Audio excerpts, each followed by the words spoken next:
ہم نے حضرت ابراہیم علیہ السلام کی بات کی تھی، ان کی اولاد کی ہم نے کل بات کر لی، ہم نے حضرت لوط علیہ السلام کی بات کر لی۔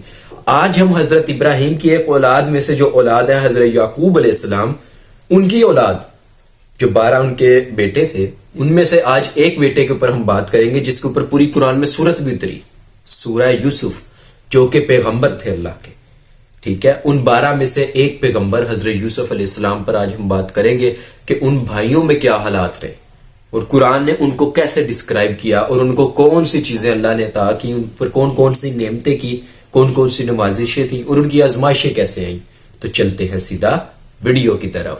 السلام علیکم، تو کیا حال ہے آپ کا دوستو؟ کیا اسلام سچا مذہب ہے؟ آئیے جانتے ہیں۔ تم میں سے بہتر وہ ہے جو قرآن سیکھے اور دوسروں کو سکھائے۔ تو چلے آئیے آج ذرا قرآن ہی سیکھ لیتے ہیں۔ تو آپ سب دیکھ رہے ہیں میرا یوٹیوب چینل۔ اس قصے کو شروع کرنے سے پہلے ہمیں ایک بیک گراؤنڈ چاہیے ہوتا ہے۔ یہ قصہ بہت خوبصورت ہے کیونکہ قرآن کے اندر اللہ تعالیٰ نے اس کے متعلق کہا ہے احسن القصص، مطلب کہ بھی یہ بہت خوبصورت قصہ، کیونکہ جب آپ یہ قصہ سنتے ہیں تو اس سے آپ کو بہت سے سبق ملتے ہیں، بہت سے مورلز آپ کو پتہ لگتے ہیں کہ آخر بھائی چارہ کیسے ہوتا ہے، اگر بھائیوں میں اختلاف آ جائے تو کیسے کیسے اختلاف پیدا ہو سکتے ہیں، شیطان انسان کا کھلا دشمن ہے۔ پھر اگر اس کا بیک گراؤنڈ دیکھا جائے تو یہ نازل کب ہوئی؟ یہ مکی دور میں نازل ہوئی جب آپ صلی اللہ علیہ وسلم پر تکالیف تھی۔ تو جب تکالیف والے دور میں آیا تو وہاں پر یہ بھی بتایا جا رہا ہے کہ دیکھو محمد رسول اللہ صلی اللہ علیہ وسلم، آپ پر بھی جتنے تکالیف آئی ہیں یہ بھی گزر جائیں گی۔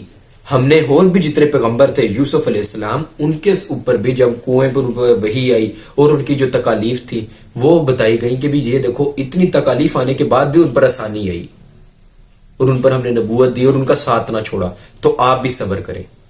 جب اس طرح کی ہم یہ چیز پڑھتے ہیں تو ہمیں پتہ چلتا ہے کہ اس سورت کا مقصد کیا تھا اور لوگوں کو یہ قصہ سنانے کی اصل میں وجہ کیا تھی۔ اِذْ قَالَ يُوسُفُ لِأَبِيهِ يَا أَبَتِ إِنِّي رَأَيْتُ أَحَدَ عَشَرَ كَوْكَبًا وَالشَّمْسَ وَالْقَمَرَ رَأَيْتُهُمْ لِي سَاجِدِينَ۔ اس آیت میں اللہ نے کیا کہا؟ یہاں سے سٹارٹ ہوا کہ وہ وقت یاد کرو کہ جب یوسف علیہ السلام نے اپنے باپ سے اپنے خواب کا ذکر کیا۔ کون سا خواب؟ اس کے اندر کہا کہ اے میرے ابا، میں اپنے خواب میں دیکھتا ہوں کہ ایک سورج، ایک چاند اور 11 ستارے مجھے سجدہ کر رہے ہیں۔ اس خواب کا ذکر کرتے ہوئے اللہ نے یہ واقعہ شروع کیا۔ جب آپ یہ واقعہ پڑھتے ہیں، یہ خواب پڑھتے ہیں، تو آپ کو پتا چلتا ہے کہ ایک سورج کی بات ہوئی ہے، ایک چاند کی بات ہوئی ہے اور 11 ستارے۔ اب احتیاطی طور پر حضرت یعقوب علیہ السلام سے جب یہ ذکر کیا حضرت یوسف نے اپنے باپ سے، وہ بھی پیغمبر ہیں، انہوں نے کیا احتیاطاً ان سے کہا؟ انہوں نے کہا کہ اپنے اس خواب کا ذکر اپنے بھائیوں کے آگے نہ کرنا، کہیں ان لوگوں میں یہ چیز کھلا دشمن نہ ہو ہے نا شیطان، تو وہ کہیں چالے نہ چلے تمہارے خلاف، کوئی اپنے سے اسٹریٹجی نہ کرے، کہیں ان میں جلن نہ پیدا ہو، کیونکہ یہ ایک احتیاطی طور پر بات تھی۔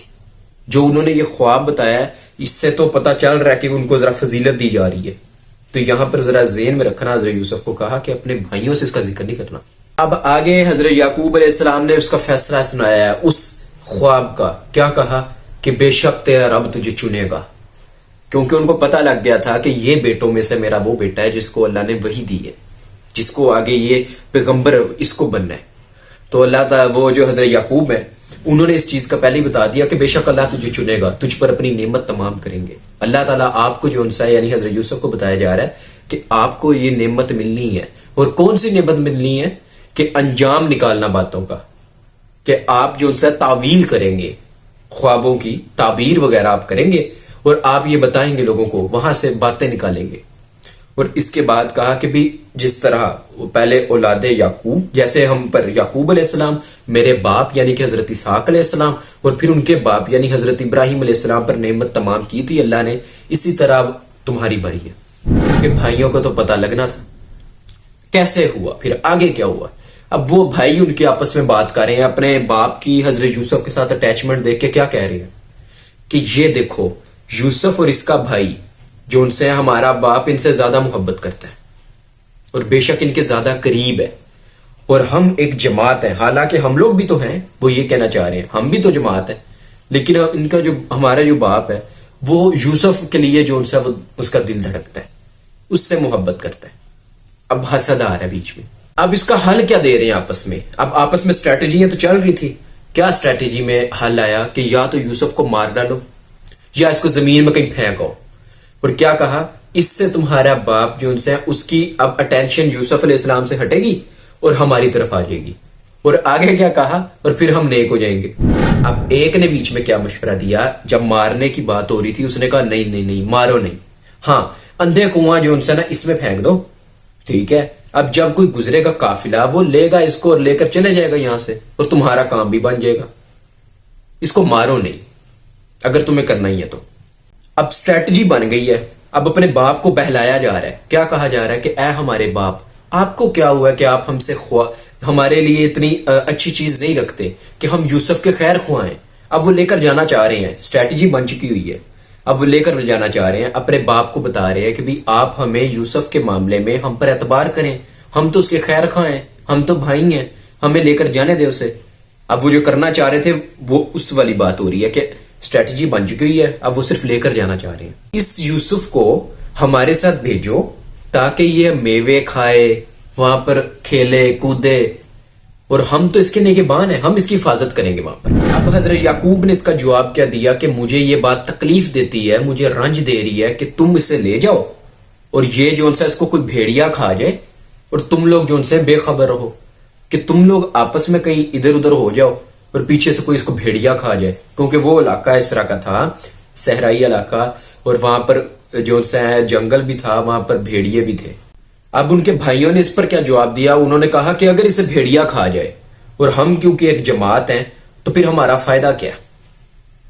اپنے باپ کو کہا کہ ہم لوگ جو اتنے زیادہ ہیں، جماعت ہیں پوری ایک، اس کو بھیڑیا کھا گیا تو پھر ہمارے جماعت ہونے کا فائدہ. اسی طرح ہم لوگ اس کو وقفے وقفے سے سبق کے ساتھ دیکھیں گے کہ ایک واقعہ ایک پارٹ میں کیا سبق ہے، پھر دوسرے پارٹ میں کیا سبق ہے، پھر تیسرے پارٹ میں کیا سبق ہے. کیونکہ یہ ایک مکمل قصہ ہے جو ہمیں آپ کو بیان کرنا ہے. اس لیے یہ حضرت یوسف کا جو قصہ ہے یہ پارٹس میں آئے گا. جو پسند آئی ہے سبسکرائب کر لینا.